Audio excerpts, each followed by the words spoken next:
Frères et frères dans le Christ, paix, joie, grâce, amour à chacun, chacune de vous, de la part de Dieu notre Père et au nom de notre Seigneur Jésus-Christ, en ce mercredi de la 5e semaine du temps de Pâques. Et déjà, nous excusons pour ce temps, en ce jour, nous avons un peu de problèmes techniques pour les méditations, mais nous continuons autant que peut se faire à partager avec vous la parole de Dieu en ce moment. Aujourd'hui, la parole de Dieu, dans l'évangile, après avoir raconté, dit Jésus, après avoir révélé qu'il est la porte des brebis, que nous sommes les brebis, le bon pasteur. Aujourd'hui, il commence à nous parler en termes d'être lui, l'arbre, nous sommes la vigne, nous sommes les sarments, nous sommes les branches. Et la parole qui revient en ce jour est une parole importante pour moi, selon ce que je pense, et continuer demeurer en moi, continuer à rester avec moi, rester attaché et rester accroché à moi.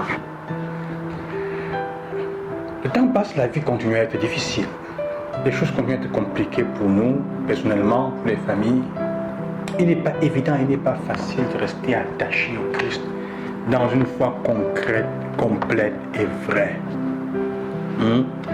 Et comment dire, la vérité de notre foi ne réside pas dans le fait que nous sommes capables d'être exemptés des difficultés, des souffrances de la vie. Quand nous sommes capables de nous échapper d'elles. Non. La vraie preuve, c'est que la vraie preuve de la foi, c'est ce que nous devenons après être passés au milieu des tempêtes et des difficultés de la vie. Quand nous avons traversé ces souffrances, quand nous passons au milieu de ces souffrances, qu'est-ce qui nous arrive? Est-ce que, comment dire, ça met en exergue, en évidence, l'aspect superficiel, l'apparence de notre vie, comme les feuilles, ou alors ça révèle ce que nous sommes en substance, comme l'arbre qui produit les fruits. Ils sont cachés. Donc, souvent la souffrance nous isole. Souvent la souffrance, quand elle nous prend et qu'elle passe en nous, elle nous isole. Et cela fait que nous nous refermons sur nous-mêmes. Et ça nous sépare de tout et de tous. Nous nous séparons de tout et de tous. Et même de Dieu. C'est pas évident. On tend à chercher ailleurs, on tend à s'échapper, on tend à se séparer de lui. Ça, c'est la question. Alors, la foi nous donne une âme qui n'est pas négligeable, qui est fantastique pour combattre cette tentation. La tentation de se refermer sur soi-même. Et surtout là où nous souffrons le plus, de nous enfermer là où nous souffrons le plus, de ne pas partager avec les autres. Et la foi, la première manière pour nous, dans ce cas-là, c'est de ne pas renoncer à communiquer, à nous consigner à quelqu'un, à parler avec quelqu'un, à chercher quelqu'un qui peut nous écouter quand nous sommes dans les souffrances, dans les difficultés. Quelqu'un de vrai, une écoute vraie. Et c'est pour ça que normalement les prêtres, les religieux, les personnes consacrées étaient devraient être les personnes idéales pour cela, qui ont du temps pour nous écouter, pour écouter nos prières, nous aider, nous orienter, nous conseiller.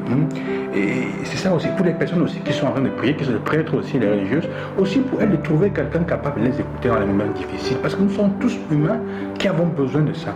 La communication est la première modalité pour ne pas rompre la communion avec le Christ. C'est vraiment compliqué. Le défi, c'est ça, demeurer dans le Christ. Si vous êtes d'accord avec moi, je pense que le défi, c'est demeurer attaché à Jésus. Continuer à prier, même quand on a l'impression que les choses continuent à aller mal, qu'on ne voit rien. Le défi, vraiment, la difficulté, c'est rester attaché à Jésus. Alors, la vraie question dont on peut se poser, c'est, dans notre vie, est-ce qu'il y a quelqu'un qui est vraiment capable de nous écouter comme ça se doit, avec tout le sérieux de que nous avons besoin? Est-ce qu'il y en a vraiment autour de nous? Est-ce qu'il y en a? Et c'est peut-être c'est là la vraie prière que nous devons faire aujourd'hui. Demander au Seigneur la grâce de mettre sur notre route à côté de nous quelqu'un qui soit capable de nous écouter. Qui soit capable de nous écouter. C'est pour ça que Jésus dit, si vous restez, demeurez en moi, je demeure en vous. Demandez ce que vous voulez et cela vous sera donné. Quelqu'un capable de nous écouter et donner de la force aussi pour nous d'avoir confiance en quelqu'un qui est là à côté pour nous écouter, qui est là à côté de nous pour nous écouter. Saurons-nous le faire? C'est ça le défi encore.